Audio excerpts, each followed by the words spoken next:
This is the Dane Moore NBA podcast brought to you by Prize Picks, coming at you Friday afternoon. It's March 29th. It is the Friday show, so we have Kyle Theige joining, but given the events that occurred on Thursday in relation to the Wolves ownership agreement, Kyle and I are also going to be joined by Alex Rodriguez and Marc for this episode. I asked them if they would like to come on to give their perspective, and they were in. The conversation runs about 35 minutes, and if nothing else, I know you will leave this episode crystal clear about where Alex and Marc stand. All right, we are now joined by Marc and Alex Rodriguez, who we are grateful for you guys giving us some time here on the show today to help. I think the goal is to just better understand what is and what is not happening with the sale of the Minnesota Timberwolves. I'm just going to start by reading the press release that came out Thursday morning, give you guys a chance to respond to that. The press release said, Glen Taylor, chairman of Taylor Sports Group Incorporated, the general partner of Minnesota Timberwolves Basketball Limited Partnership, this morning confirmed the expiration of the option of Marc and Alex Rodriguez to acquire controlling interest in the Timberwolves and Lynx. Under terms of the purchase agreement, the closing was required to occur within 90 days following the exercise notice issued by Lowry and Rodriguez. That 90-day period expired on March 27th, 2024. Under certain circumstances, the buyer could have been entitled to a limited extension. However, those circumstances did not occur. Quote, I will continue to work with Marc, Alex, and the rest of the ownership group to ensure our teams have the necessary resources to compete at the highest levels on and off the court, said Taylor. Quote, the Timberwolves and Lynx are no longer for sale. Marc and Alex, you also released a statement on Thursday in response to that information. Glen Taylor has sort of proceeded to expand on his statement on Thursday in the local media. Now, it feels like we need more than just a statement from the two of you. Marc, maybe we'll start with you here. How would you like to expand on where the two of you are at, and given kind of how the 24 hours have gone? Yeah, first, let me just say that we were absolutely shocked, surprised, and very disappointed to get that note from Glen on the 28th. We had been marching toward doing everything we needed to do as per the contract, which we did, which was to get full subscription agreements signed and sent to the NBA by the 27th. We hit that date. There were basically two dates in the contract. There was the date at the end of December to exercise the option. There was the date, March 27th, to have submitted to the league, signed subscription agreements. There was an automatic 90-day time period that was triggered when we sent the stuff to the NBA by the 27th to give the NBA time to approve us. So we're just thinking that we're marching along. We had a great conversation with Glen, Becky, saw them at the game, had a great text exchange with Glen, and we're just absolutely surprised that we just basically got a nuclear bomb dropped on us on the 28th. And there's really no basis whatsoever legally for breaking the contract. We talked to Wachtel, which is our law firm, who tells us it's an ironclad contract. You had 90-day extension automatically. They never gave us any, made us can be concerned even the slightest that this was a possibility. It's that crystal clear in the contract. And so we're just surprised, shocked that he would do this to the fans, to the city, to the players, right in the middle of this epic stretch run. And just really disappointed, and think it's selfish and really disingenuous. Alex, similar tone from you? I mean, identical. I couldn't say better myself. I mean, we were ready to close on March 27th. The league still has to run their process. They have a board of governors meeting, I believe the 8th or the 9th. And the only thing left, Dane and Kyle, is approval and funding. And we're ready to do it now. We were ready to do it last week. We expressed this to Glen Taylor. He very quickly replied to both of us. Thank you. Appreciate it, Glen. Nice and short. At that point, Marc and I said, okay, we complied by exactly our obligations. Glen Taylor acknowledged it. We're ready to fund. Now we're just waiting on the NBA approval and funding, and it's game, set, match. And all of a sudden, out of nowhere, comes this nuclear bomb. And by the way, all this should be done privately. The only reason we're here is because we've been attacked. And this is a childhood dream for Marc and I. And our lawyers tell us that we have an ironclad agreement and we'll never relent. I mean, we will fight for our dream. We will fight for the fans of Minnesota, the team, and really protect the fan base from Glen Taylor? We're emotionally connected. The last 2.5 years, we put our heart and soul into this, and we think we helped get the team to a really good spot. We're vying for first place tonight with 10 games left. I mean, that's an incredible spot to be in.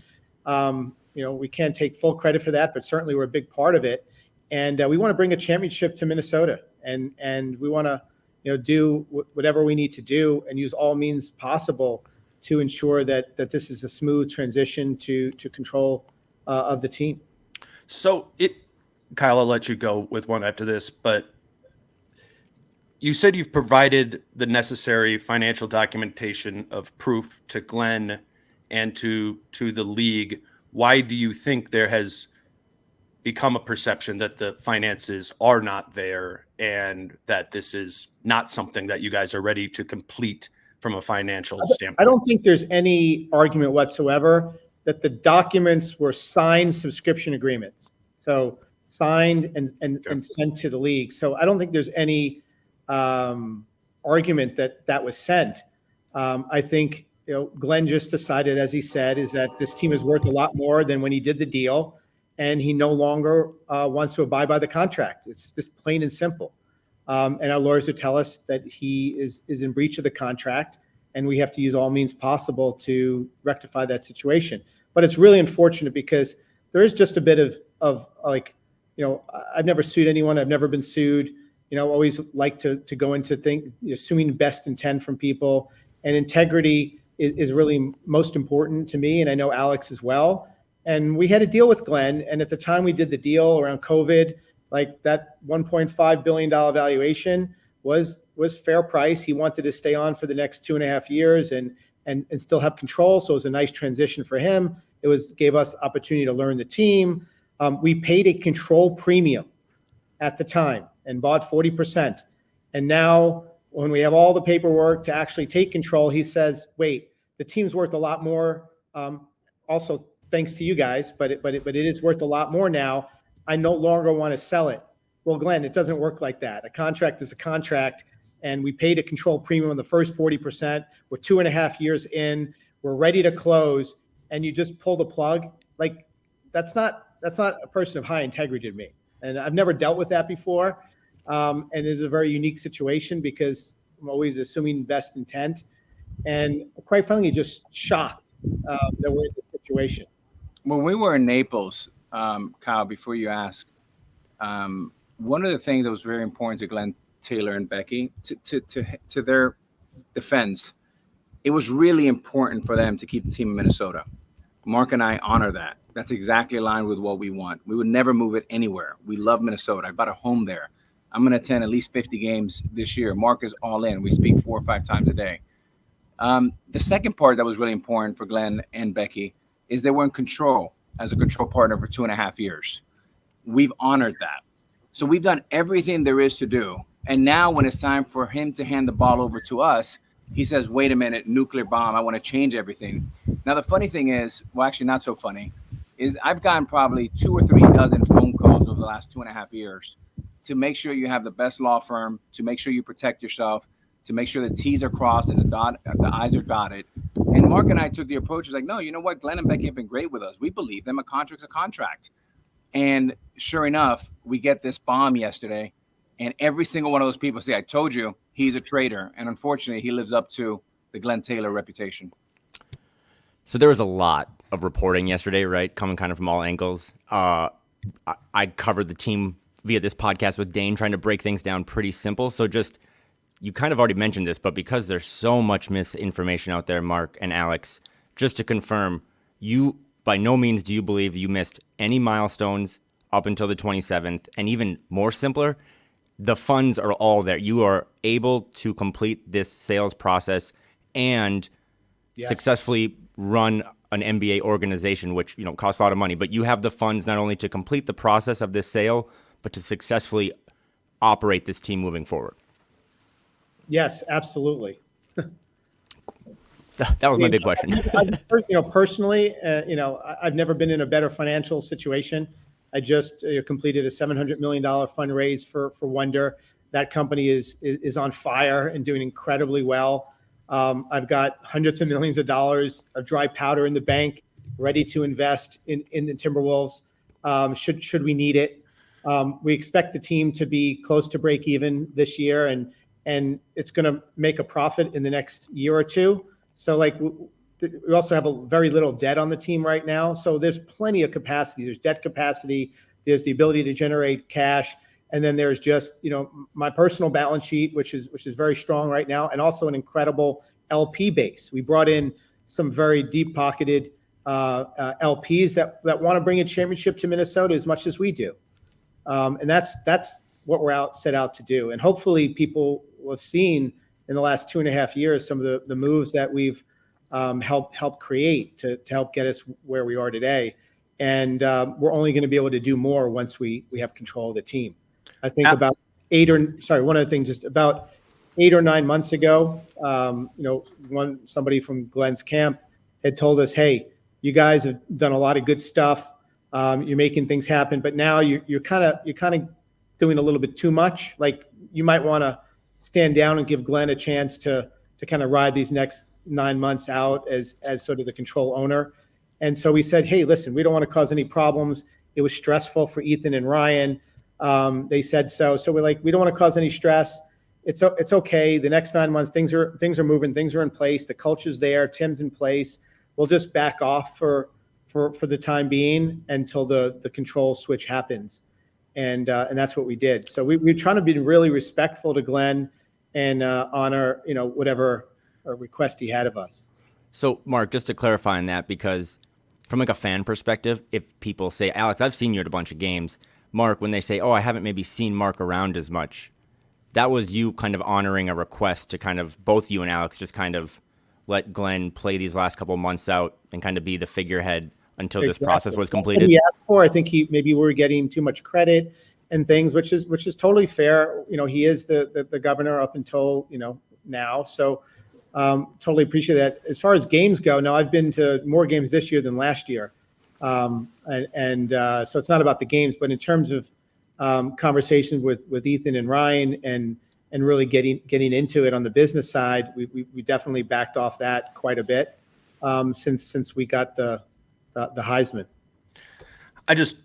My opinion, I don't think the number of games necessarily needs to matter in terms of, I guess there's that perception out there of, oh, Marc and Alex haven't been there, but a lot of owners aren't at games all the time. So I haven't really understood that element of the narrative. One thing I wanted to go back to, I'll go to you, Alex, as in relation to the money. You guys are referring to it as this nuclear bomb dropped on you yesterday, but there have been different payments along the way. And whether it's true or not, the reporting or the narrative surrounding it is that tardiness on payments and staying up to date to make those things, that's what Glen has been saying, has been an issue throughout the period, these 3 years kind of since you guys have came in.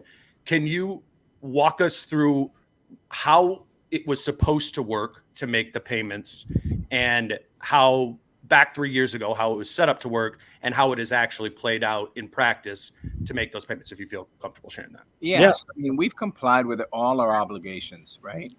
You've heard a lot of noise, Dane, around the last 2 tranches. And trust me when I tell you this, if there was any issues, Glen Taylor would have stepped in and canceled the deal. But because there was no issues, you can scream, you can holler. At the end of the day, we closed. You can scream, you can holler. We closed. You can scream and holler a little louder now because the GP is changing. And this is his loudest scream because he knows if we go out and get approved, then it's game, set, match for him. So this is very predictable. But the last 2 tranches haven't been much different than this one, except not as loud because there was less recourse. There was a lot of unnecessary noise and fabrication of a narrative. We submitted, at the end of December, the option to exercise in both cases, and we had a same thing here, 90 days, and in both those cases, we wired the money, that we needed to wire on time.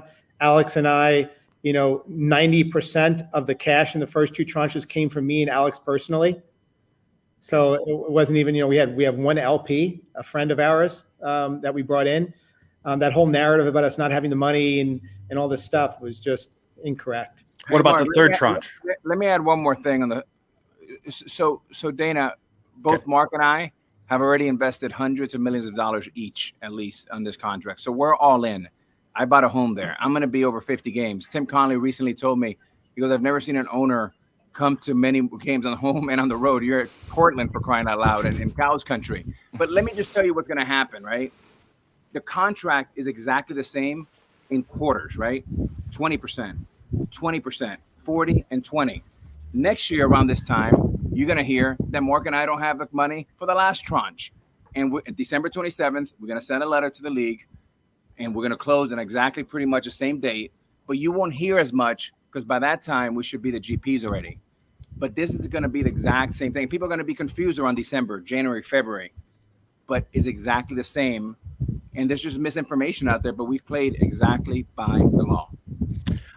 I hear that. Do you have any regret in not paying more of a lump sum and taking care of it at an earlier date? Would have that been advantageous in hindsight at all? No, I mean, I mean, a contract. I mean, look, if we win tonight by 5 or by 15, we still get a win, Dane. You know what I'm saying? Like, we believe a contract in America, you have to honor it. So we don't see any benefit by closing 3 weeks early. He still would have figured out something that we tripped on so he can get the team back. Yeah, and Wachtel is happy to go on the record, go on air, talk to you guys. I mean, this is ironclad contract. This is somebody who just decided, I'm going to break it and sue me. I don't know that. I've never been sued. I've never sued anyone. I don't know what that is like, to just say, I'm just going to forget integrity, forget the partnership. I'm just going to break it and say, sue me. That is not a game that we know well. He apparently does know that well, and he's playing it again. But why would we, feel like the need to do it earlier if we thought everything was sort of by the book? We gave Carlisle, time to work through the NBA approval. We had a backup plan in case that didn't happen. We wanted to give Carlisle as much time as possible to try and get a positive result. And at some point, we had to say, I'm really sorry, but we need to enact sort of our backup plan, which we did on the 21st. So we were just being nice and trying to give them an opportunity to get there with the NBA and by the way, we were talking to Dow Capital for over 2 years. So like they were ready to go. They were chomping at the bit. When we called them, like, great, we're ready. Let's go. Mark, you mentioned earlier that I think the Board of Governors for the NBA is supposed to meet in early April, and that was kind of the next, quote unquote milestone for this. Just in general, have you and Alex spoken yet to Adam Silver or anyone in the league about this in the last 24 hours since this nuclear bomb was kind of dropped?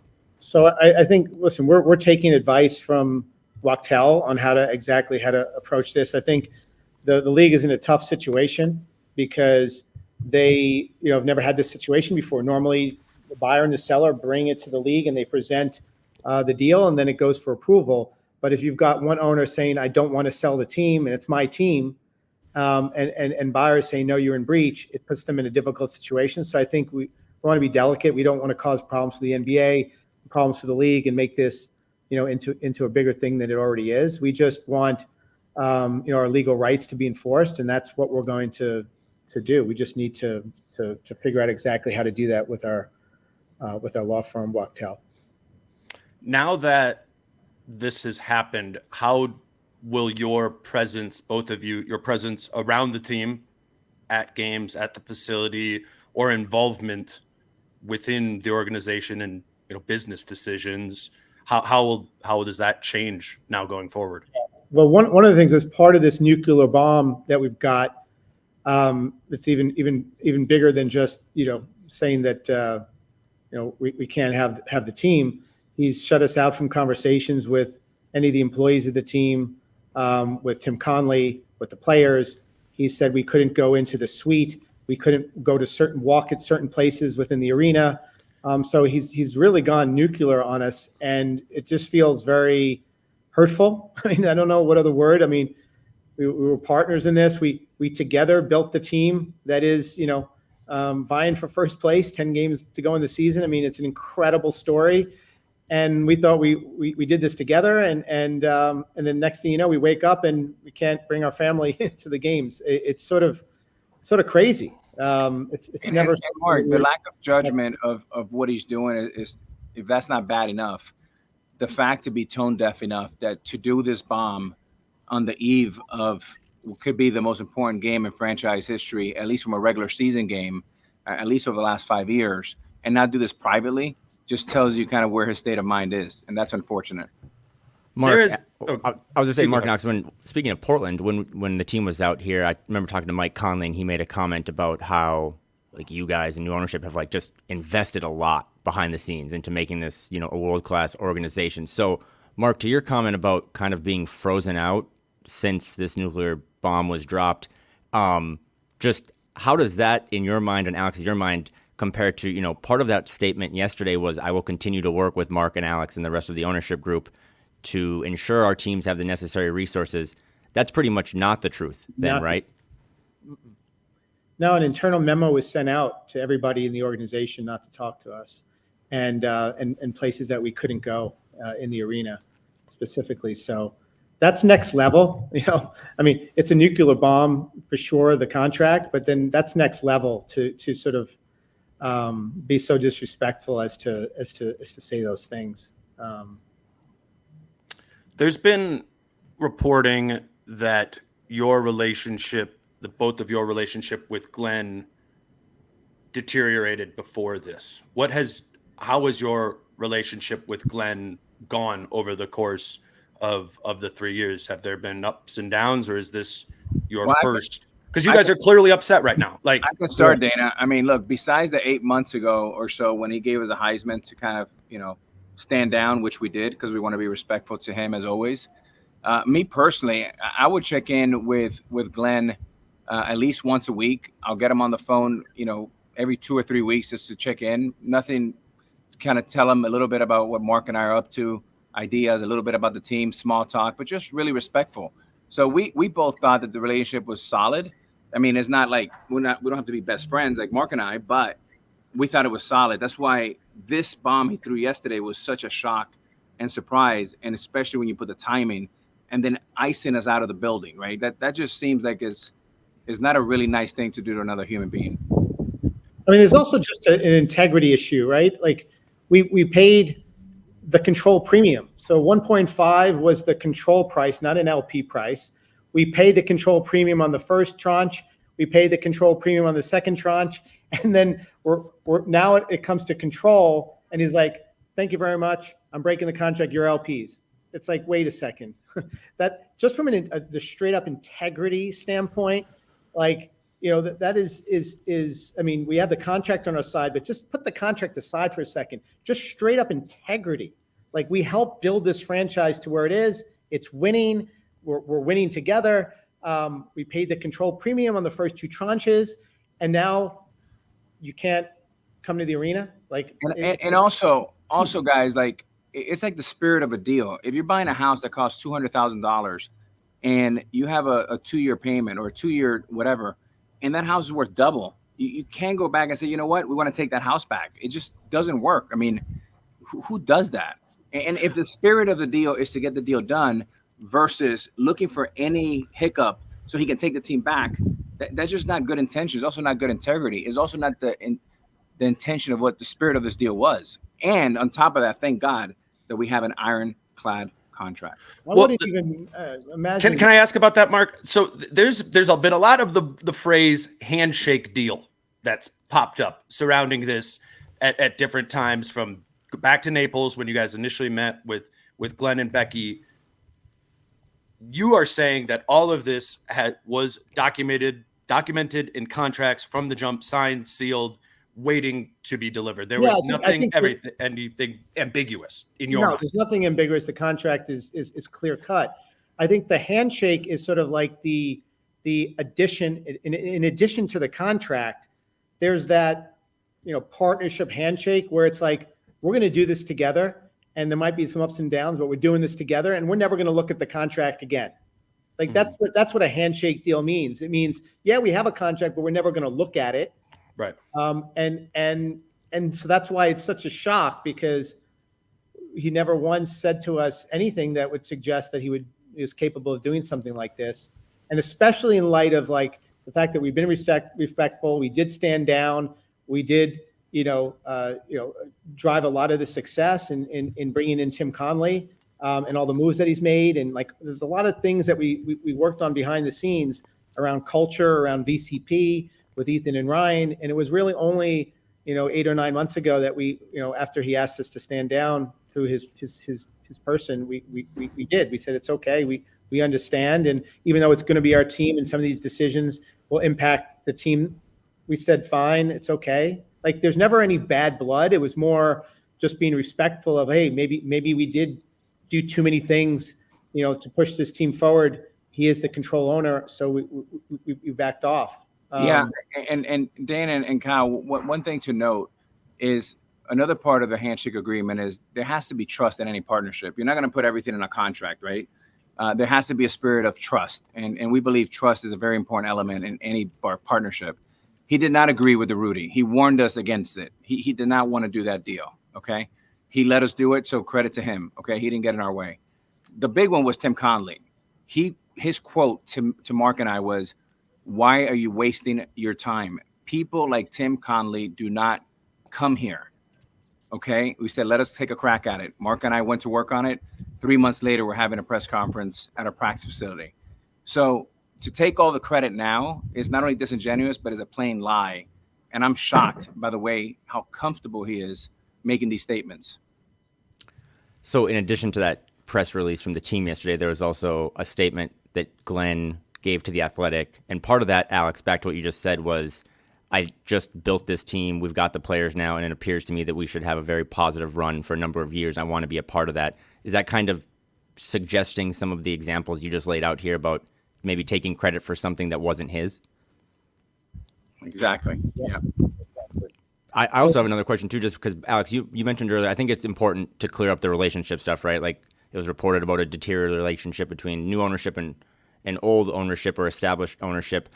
And Alex, I know it's not your first go around being in like the Post or, from your playing days, but there's also questions about the two of yours relationship and just maybe friction or, maybe not being on the same page. Do you just want to clear that up once and for all now? Yeah. We've had to deal with this for 3 years. We know where it's coming from. We don't want to say it on the record, but there's an obvious motive to sort of, show that there's friction between us. We're best friends. Like we talk every day. We're in this together. We've made all the decisions together. We complement each other really well. His sports experience, my e-commerce and tech experience. We share a common set of values. We both have 2 daughters, not too dissimilar ages. We both grew up with similar dad. We share a lot in common, and I don't think you could have a better partnership between the two of us. And anybody to suggest anything other than that is absolutely ridiculous. And when people say that, they never talk to us. If you want to ask somebody about their relationship, you should ask the people that are in the relationship. That's what we're doing right now. Yeah. It's kind of ridiculous. Can you imagine? You imagine you have a great relationship, and somebody's, quote in a paper saying you don't. It's very frustrating. That's what's interesting to me, that you guys honestly, haven't come out before and really refuted anything. You guys. Because let me tell you what, first of all, keep in mind, we're at a huge disadvantage being LPs with the NBA rules. We're not able to say as much on the record as Glen can as the control owner of the team. I think along the way we've been sitting in the background and things are coming out, but we're being very sensitive, not causing problems with the NBA, not wanting to get caught up in drama. We just thought, hey, Glen's our partner. The press is the press. We know who's doing it. And it's just going to play out. It'll take control and all this will be over. So it didn't really seem necessary. And it didn't seem to take on that risk of upsetting the NBA in any way or doing anything we weren't supposed to do as LPs. I think we've come on the record now today because we should be the control owner of this team, and we have to defend ourselves. And now it's pushed beyond the point of being able to sit back and just let the press do what it does. Yeah. And Dane and Kyle, what we've done is we've taken the approach collectively, Marc and I, we're juniors in high school, right? We know that our time's going to come and we're going to be seniors and we'll get to go to senior prom or whatever. But we want to be respectful, A, to the NBA, and be to Glen Taylor, because you know what? He's older than us. He's had a tremendous business career. He's been there for 30 years. To his credit, he's wanted to keep the team there. And I think for that, I give him a lot of credit. But the only thing that has gone wrong in our deal, and just make it very clear, the team is worth a lot more than 1.5 billion, and he has a problem with that. And he's embarrassed to his LPs that are putting a tremendous amount of pressure on him, which he admitted yesterday in his press tour.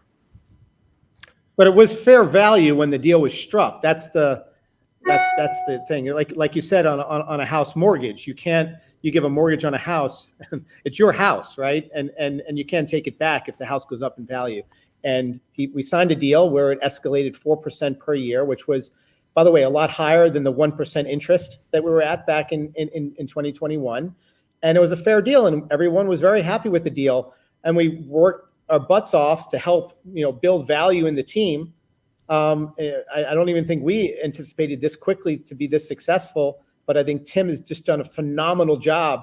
I mean, literally, built a world-class team in a very short period of time. And, the valuation's gone up, and it is what it is. And we benefit from striking that deal, but it wasn't an unfair deal that we struck at the time we struck it. It was just the opposite. And Mark, let me remind the guys, because we haven't really talked to them on or off the record. But just to be clear, Dane and Kyle, we were ready to close that deal as is. Glen Taylor said, I would love to be in control for 2.5 years. So then we structured a 4-year payout. Why would we pay 100% up front and let him be in control for 2.5 years? And that's exactly what we did. And we've played it. It wasn't your idea. It was his idea. Yeah, because he wanted to be in control, Dane. That's why a lot of other teams that were wanting to buy from Glen Taylor, a lot of other pursuers, couldn't get there because they wanted him in and get him out, right? And we were saying, okay, fine. You know what? This is actually a benefit. We can learn from Glen Taylor. And by the way, we have learned a lot from Glen Taylor. That's why it's so disappointing that we've been so gracious and we've done everything by the book. And when he told us to back up, we backed off because we're juniors, not seniors. But now it's time to pass the baton, man. It's time to pass it. Yeah, senioritis. That's what it is. For those that don't know, I'm a fan first and a journalist third or fourth. So from a fan perspective, I was hoping to talk to you guys at some point, but about hosting a Larry O'Brien trophy, right? Or a long playoff run. They hit 50 wins for the first time Wednesday night, right? On the 27th, ironically. First time they've had 50 wins in 20 years. This product on the court has never been better. What would you, each of you, I think, say to the fans about this possibly, this is big news, but this distracting the on-the-court product by any means? Or what would your message be just in general to a fan base now that has kind of bought into everything you've done and helped build, but now is once again kind of looking as like a Lucy, pulling the football from Charlie Brown type moment? Yeah, let me start by saying, Kyle, that when you think about the Larry O'Brien the trophy, right? Like Mark and I haven't even talked about this, but we believe in honoring those that came before us. If we were lucky enough to win a championship, I have no problem letting, Glenn go up there with Becky and Adam Silver and carry the trophy. Like, we want to honor our people. I think it's only fair, and I think Glen Taylor deserves that. There's no need to badmouth Glen Taylor. That's not what we do, okay? But at the end of the day, we want to apologize to the fan base because they don't deserve this. We want to apologize to our players because they do not deserve this. And all of this should be done privately, like mature people that have integrity and want to get to a common goal. Whatever that is, the contract's going to play for itself, but we, the parents, should not be fighting in front of the kids and in front of the whole fan base that should be celebrating the greatest year in Minnesota Timberwolves history. And we're going to have 41 sellouts, and we've had the greatest atmosphere. And by the way, I played in Yankee Stadium. This is the best atmosphere that I've seen in sports, and is a credit to those great fans and our players and our coaches and Tim Conley. Mark, you have any parting thoughts? We don't want to take too much of your time. There's a lot of rabbit holes we could go down in this whole thing, and maybe we'll talk more in the future. I just in general appreciate your guys' willingness to be able to do this and answer some questions. I think we needed that. I think you guys needed to do this, frankly, because unfortunately, seems like there's a war going on now. I Yeah, think the parents are more than fighting. I echo Alex's thoughts. So it is all about the fans, the players, the city. Just focus on how well the team is doing. Don't get distracted by what's happening with us and Glen. And we put a lot of time and was hopefully a big contributor in getting to where we are. And just know that we are going to become the control owners. We've got the law on our side. We won't stop until we are the control owners. And once we are, we can do a lot more to help this franchise. Well, guys, thank you very much Thank for you, doing guys. this. We will talk more in the coming weeks. Hopefully in the stadium. I don't know. We will see what the next steps here are for all of this. I'm still trying to figure it all out myself. Appreciate you guys giving us this time, and Kyle, appreciate you being here as well. For Kyle Theige, Alex Rodriguez, and Marc Lori, this has been the Dane Moore NBA podcast. Until tomorrow with me and Kyle, peace out. How I'm feeling, man, I hope it never stop, yeah. Green and hot so you can find me in the crowd, yeah. Don't let standards ever bring you down.